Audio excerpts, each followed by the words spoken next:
Panganay na anak ni alias Mary, ang 20 years old na si Ana, hindi niya tunay na pangalan. Ipinanganak si Ana na may cerebral palsy. Sa kabila nito, sinisikap ni Mary na mabuhay ng normal ang kanyang anak. Malambing tayo, madaling utusan, walang reklamo.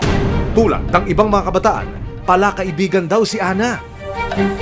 Pero lingid sa kaalaman ni Mary, isang lalaki ang nag-friend request sa kanyang anak online.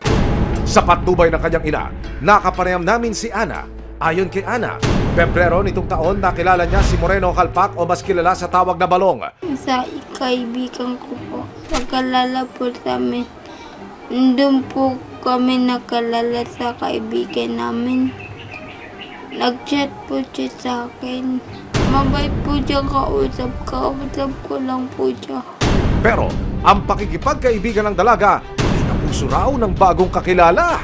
Kukuha daw kami ng damit. Dapat bigla niya po ako inakbay. Bakit sa second floor? Tapos kami lang po tao doon.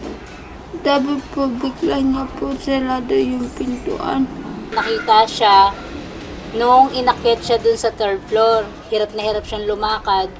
Akay-akay siya ng lalaki. Sa loob ng bahay, walang awang ginakasa umano ng suspect si Ana. Sabi ko po, ayoko po. Papilit po siya.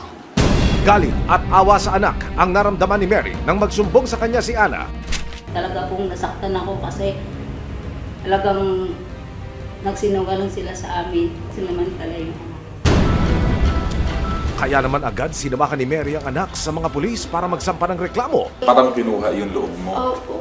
Inaya ka niya pumunta doon sa Ang bahay nila. bahay Pero ang suspect agad nakapagtago.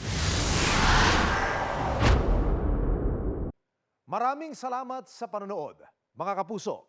Para masundan ang mga reklamong nasolusyonan ng resibo, mag-subscribe lamang sa GMA Public Affairs YouTube channel